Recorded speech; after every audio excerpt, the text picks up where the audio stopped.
Little boxes on the hillside, little boxes made of ticky-tacky, little boxes on the hillside, little boxes all the same.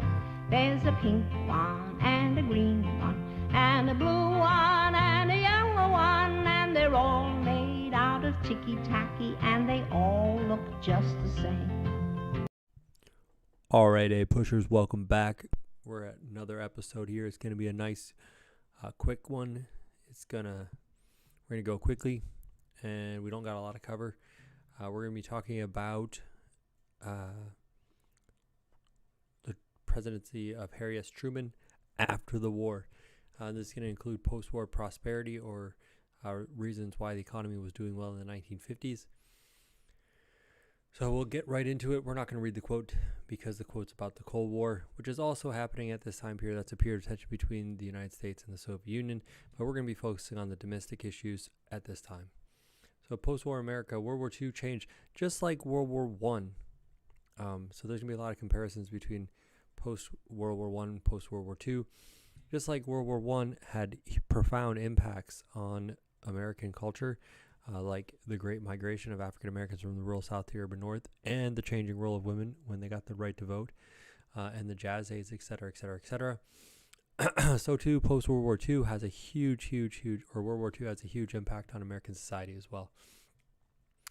But unlike after World War I, when the United States wanted to return to normal and go back to the way it was before the war,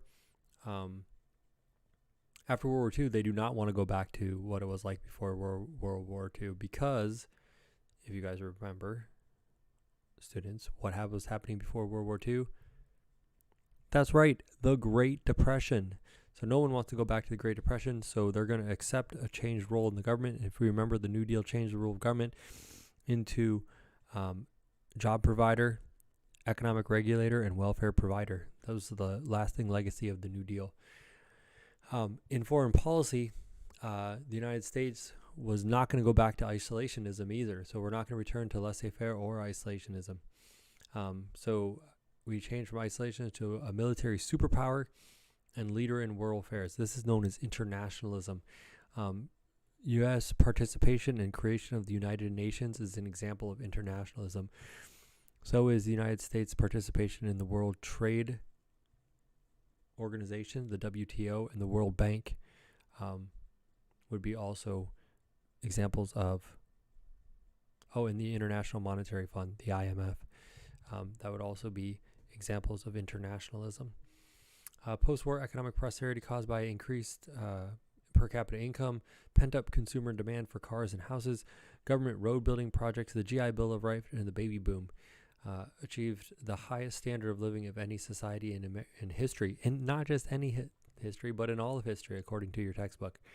So there you have it. Those are the causes. Pent-up consumer demand, government road building projects, the interstate highway system, the GI Bill of Rights, which I will say is one of the most important laws ever passed in American history, and the baby boom, a rapid demographic increase of babies after World War II. The post-war period also saw the beginning of tension and conflict between the Communist Soviet Union and the Democratic USA, which became known as the Cold War. Ooh, Cold War. It's not a war. It's not cold. It's a period of tension between the United States and the Soviet Union. The GI Bill of Rights, it's actually called the Servicemen's Readjustment Act of 1944, but everyone just calls it the GI Bill of Rights. It helped transition 15 million veterans from the military to civilian life. So there were 16 million people who fought in the army or in the military. And the biggest fear of the government as job creator was that now that all these guys were out of the army, they needed to have jobs. And so the solution was to provide a free college education. And about half of them accepted this. So that now they only had to find jobs for 6 million people. And it turned out to be not that difficult. Also, the government backed low-interest loans to buy houses, which allowed tons of people to buy houses, which means that people need to build houses. So those people that didn't go to college got construction jobs building houses or building roads. This GI Bill of Rights pushed the United States towards a post-industrial economy, which is more white-collar doctors, lawyers, and engineers, and designers, and business executives than blue-collar jobs, which are factory and farm workers. So this GI Bill of Rights, we cannot undervalue it or underestimate the impact that it had on not just the economic prosperity of the 1950s, but also just in changing us from an industrialized society to a post-industrialized society, which we are now. The baby boom and suburban growth. There was an explosion of marriages and births right after World War II. You had 16 million men returning from the war, and they decided to get married and have children almost immediately, which profoundly affected the nation's social institutions and economy as this baby boom generation, or the boomers as they call them, progressed through their ages. So in the 1950s, they're all babies. In the 1960s, they're all teenagers. In the 70s, they're in their 30s and they're starting to have kids. In the 80s, they're middle-aged in their 40s. And then now they're in their 80s, 70s, and 80s. So they're old-ish. All right, suburbs. A high demand for houses. W. Levitt built and promoted Levittown, which was mass-produced, low-priced family homes. He basically did what Henry Ford did in the 1920s with the mass-produced automobiles, but he mass-produced homes, making every one of them exactly the same, just like Henry Ford made the Model T and made every one of them exactly the same. That's what he did with homes, making it so that tons of people got homes in the suburbs. A majority of Americans lived in the suburbs by the end of the 1950s. That was the place to be. So it was moving out of the city to the suburbs, but it's still urbanization.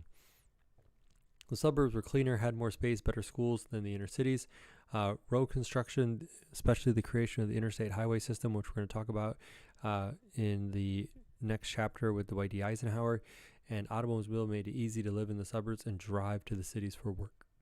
It's your modern commuting. Post-war migration, Rust Belt to the Sun Belt.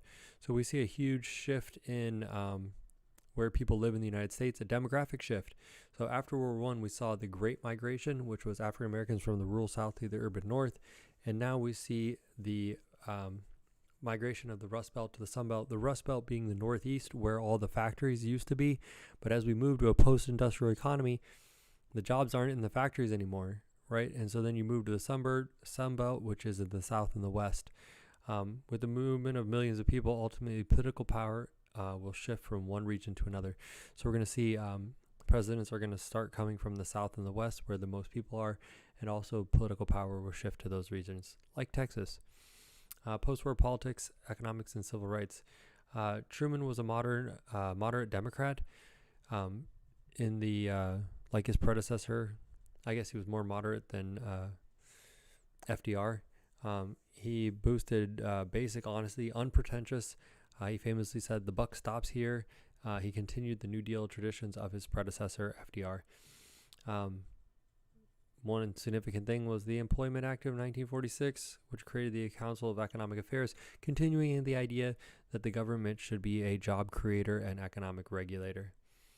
The 80th Congress, Republican controlled. So the 80th Congress, the Democrats lose a majority in the Congress, which means that the lawmaking body is now Republican controlled, and you have a Democratic president. This means not a lot of things are going to get done. And then the election of 1848, which we'll talk about down at the bottom. The 80th Congress passes the 22nd Amendment in 1951, which limits the president to 2 terms. This is definitely a smack in the face to FDR, who was the only person to break the 2-term tradition. And so the Republicans made it permanent. The Taft-Hartley Act reduced the power of labor unions. So this is, again, going against the New Deal. And it's the Republican Congress limiting the power of labor unions. It's a very pro-business move. It outlawed the closed shop. It allowed right-to-work laws to be passed, which means you don't have to join a union.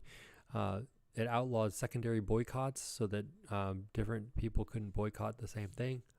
Or no, different unions couldn't boycott for the other one. And the president could stop a strike for 80 days if it endangered national security. All these things are limiting the power of labor unions. In the election of 1848, the Democrats are split. No one's really happy with Truman. His popularity is super low. The Progressive Party wants him to do more because he's a moderate. And the Dixiecrats are the Southern Democrats that oppose Truman's supports because Truman supported civil rights and integrated the armed forces. He was very unpopular with the Democrats of the South, who we know were super racist. So they broke away and formed a thing called the Dixiecrats, which ran a different person for president. The Republicans chose Thomas Dewey, who was the same person they chose last time, to run again as FDR. Everyone thought that Dewey was going to win. In fact, he was so confident that he didn't even barely campaign. Meanwhile, Truman went out and really hustled, gave a bunch of speech, and in a surprise upset, surprises everyone and wins the election. What do you know, Harry S. Truman? You go. He wants to have a very ambitious reform program. He calls it the Fair Deal. That echoes things like the New Deal, but it's blocked by Congress. The only thing he gets accomplished is increasing the minimum wage, which was like from 40 cents to 75 cents. Don't quote me on that, but I think it's pretty close. He supported civil rights, and his presidency was dominated by foreign policy concerns, which is going to be the Cold War, which is what we're going to be talking about next time. So students, remember, we got to the end of the first half of the notes, but remember, doing these videos is not meaning that you don't need to read the chapter. You still need to read the chapter and also process these notes, right? These are to help you understand it and to get your notes done quickly, but you still need to pay attention to them and things. So you shouldn't be watching your favorite show. Wait a minute. Mr. B History is your favorite show. So just keep watching it and like, subscribe, add comments. We're going to wrap it up. I promise to be a short episode. So there you have it. Until next time, this is Mr. B History. Later, skaters.